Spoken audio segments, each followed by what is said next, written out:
오늘 우리에게 주신 하나님의 말씀은 로마서 4장 9절부터 17절까지 말씀입니다.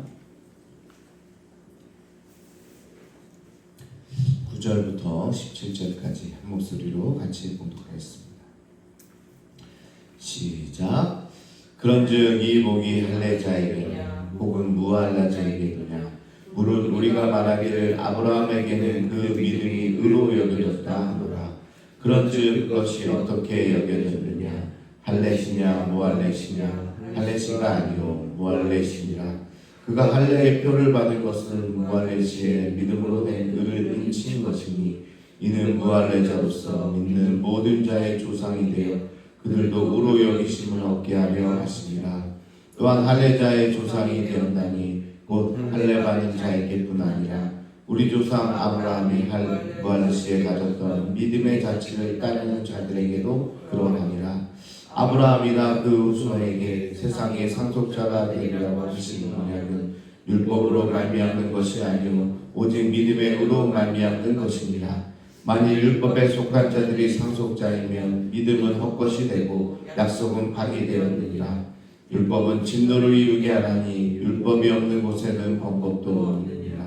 그러므로 상속자가 되는 그것이 은혜에 속하기 위하여 믿음으로 되나니 이는 그 약속을 모든 후손에게 붙게 하려 하심이라. 율법에 속한 자에게뿐만 아니라 아브라함의 믿음에 속한 자에게도 그러하니 아브라함은 우리 모든 사람의 조상이라.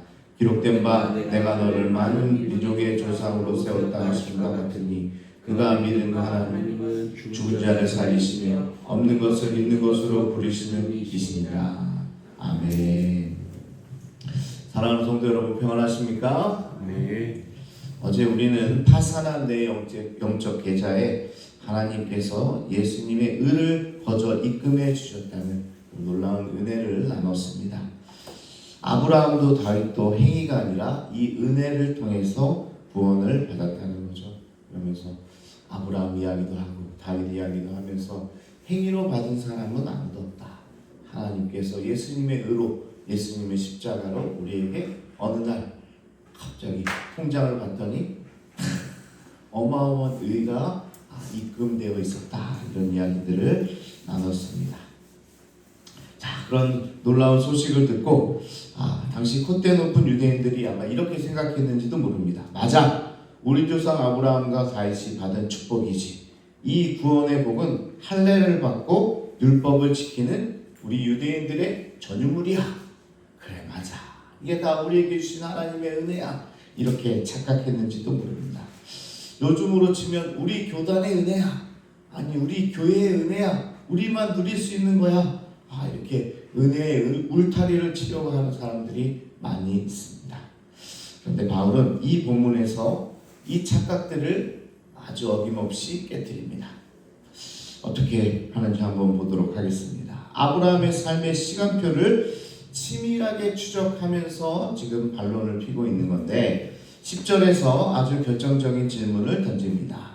아브라함이 하나님께 의롭다 하심을 얻은 때가 언제냐? 할례를 받을 때냐? 받기 전이냐? 이렇게 이야기합니다. 창세기 우리가 한번 살펴봤잖아요. 창세기를 보면 답이 아주 명백하게 나옵니다.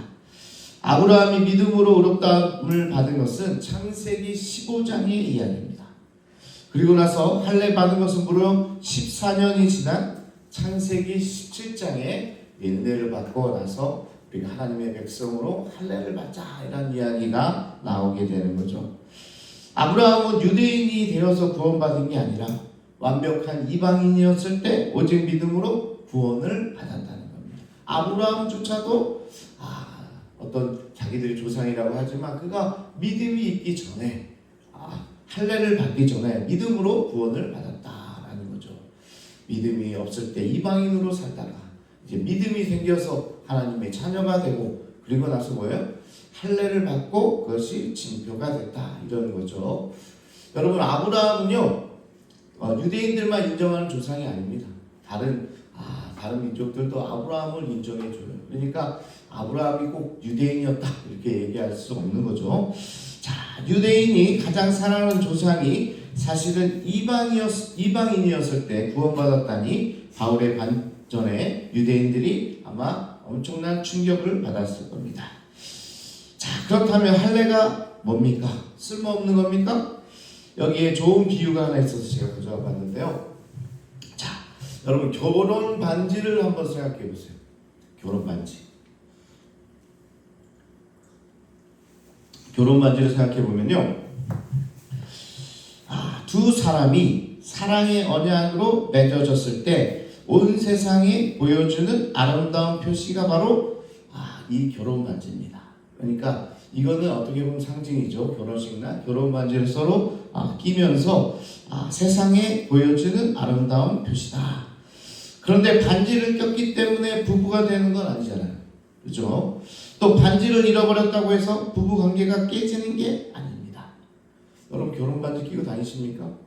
네, 안 끼고 다니면 결혼 안 하셨나요? 이렇게 이야기할 수 없는 거죠. 결혼 반지는요, 이미 맺어진 사랑의 언약을 겉으로 보여주는 표식이 바로 결혼 반지다. 이제 이해가 되십니까? 이 할례라는 거, 이게 표시지 그거 받아서 구원받는 거 아니다. 11절에 보니까 할례는 구원의 조건이 아니라 아브라함이 이방인이었을 때 이미 믿음으로 얻은 구원을 겉으로 도장 찍어 보이는 영적인 결혼 반지에 불과한 거다. 이렇게 설명하는 거예요. 좀 이해가 되시죠? 할례를 받았다고 구원받아서 정말 하나님의 선민이 되는 게 아니라 이미 믿음으로 하나님의 선민이 된 자들에게 우리의 징표가 있으면 좋겠다. 그래서 반지를 나눠 끼는 행위가 바로 이 할례라는 거죠. 여러분도 마찬가지입니다. 우리가 세례를 받고 세례받는 게 구원의 표시다. 이렇게 우리가 상징적으로 의례를 행하긴 하지만 사실은요. 세례는 물세례보다 성령세례, 구원세례 이게 먼저 옵니다. 뭐예요? 내가 예수님을 나의 구주로 받아들이는 사건이 와야 우리가 교회에서 행하는 이 물세례를 받게 되는 거죠. 그거와 마찬가지입니다. 그런데 혹시 지금 이 자리에 있는 분들도 나는 세례 받았으니까 나는 교회에 직분이 있으니까 하면서 그것을 구원의 보증서로 여기고 계시진 않습니까?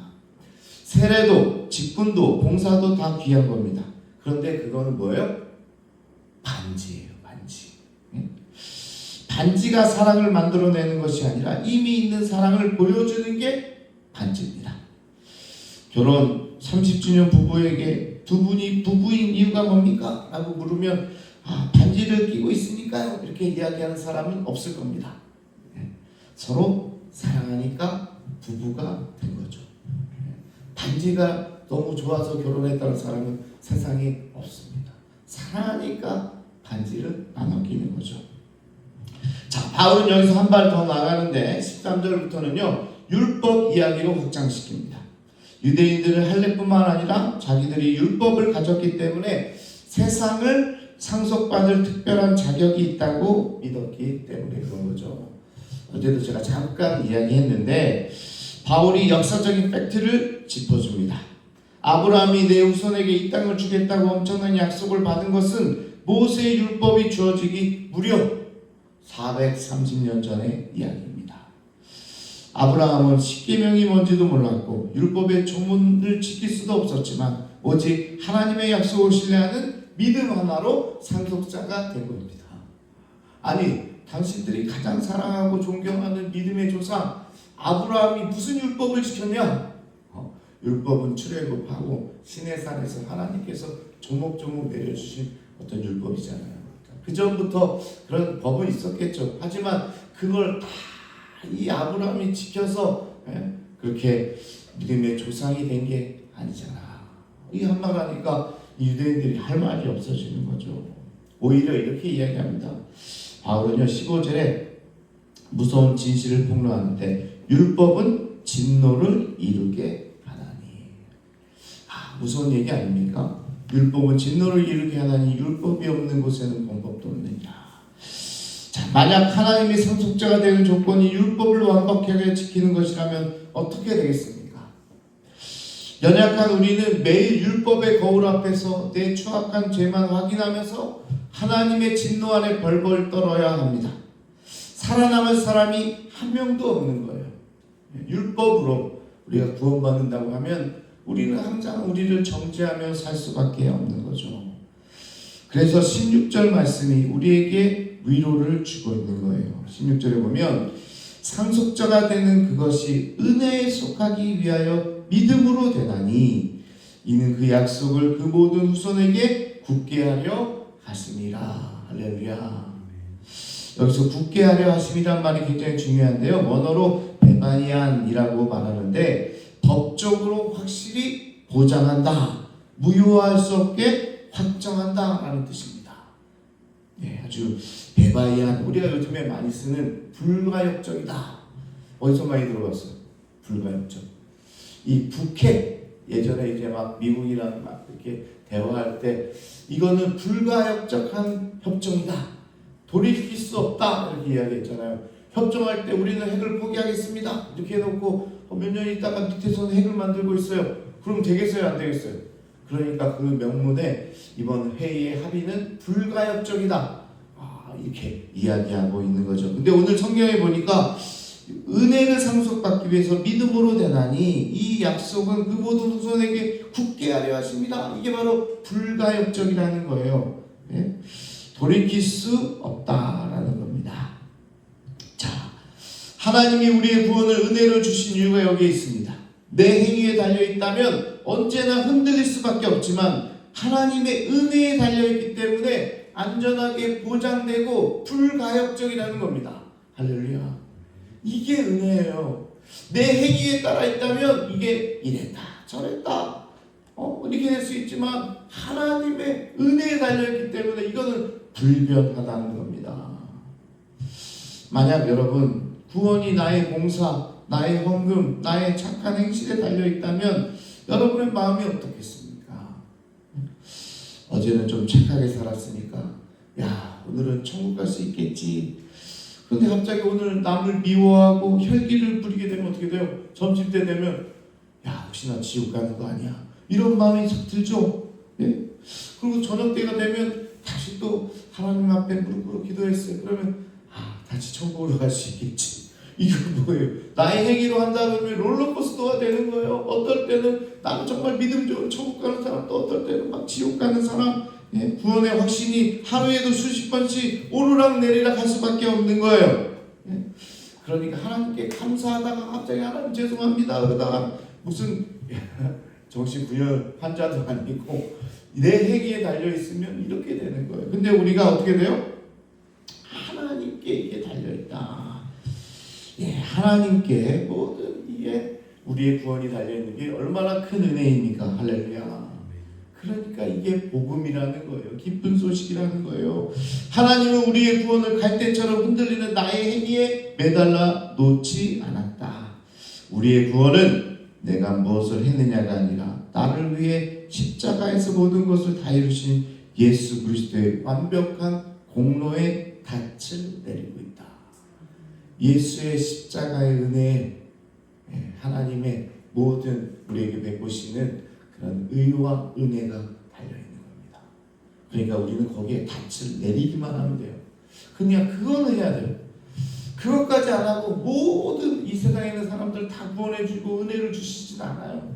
우리가 거기에 닻을 내리면 우리의 마음 가운데 예수님을 구주로 영접하면 그때부터는 하나님의 은혜로 살아가는 거예요. 내가 아니라 하나님으로 살아가는 거예요. 하나님의 은혜로 살아가는 거예요. 하나님의 뜻으로 살아가는 거예요. 그게 바로 복음이라는 거죠.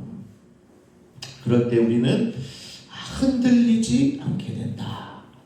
닻을 내리면 어떻게 됩니까? 아무리 파도가 쳐도요, 그 배는요 흔들리지 않는 겁니다. 떠내려가지 않는 겁니다. 우리 구원도 마찬가지다.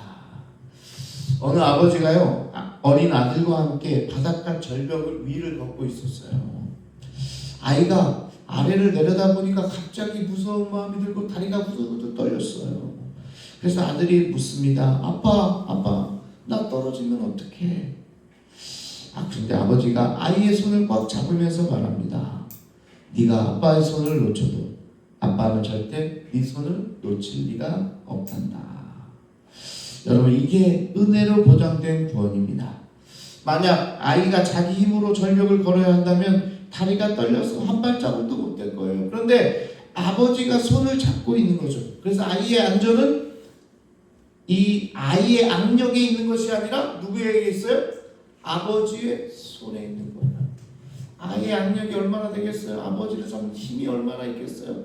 그거는 조금 있거나 없거나 다 부질없는 거예요. 근데 우리는 맨날 그걸 따져요. 우리 교회 다니면서 저거는 좀 믿음이 더 있는 것 같고 저거는 믿음이 좀 부족할 것 같고 그 악력을 자꾸 따져요. 그 악력으로 그 절벽을 걸어가는 게 아니잖아요. 뭘로 걸어가요? 하나님의 손으로, 예수 그리스도의 보혈의 은혜로, 예수의 십자가에 달린 손으로 우리가 살아가는 거예요. 근데 그걸 잊어버리고 자꾸 믿음이 좋니 어쩌니 그렇게 자꾸 비교하면서 이야기하는 거는 정말 어리석은 일인 거죠. 그래서 오늘도 아버지의 손에 달려있다라는 겁니다. 근데 제가 로마서를 이번에 저도 깊이 묵상하고 여러분들에게 말씀을 나누고 있는데요. 정말 들어야 될 부분입니다. 이게 사실 교리적인 이야기지만 이게 기본이죠. 기본 기초가 되는 게 이게 쌓여야 신앙생활 하는데 그게 없으니까 계속 우리도 신앙생활에서 흔들리는 거예요. 오늘도 아주 중요한 사실을 배웠잖아요. 하나님의 손에 의한 거지 내 어떤 열심이나 행위로 하면 아까 뭐라 했어? 롤러코스터는 아침에 하나님께 감사했는데 저녁에는요 나 죽겠습니다 이렇게 된다니까요.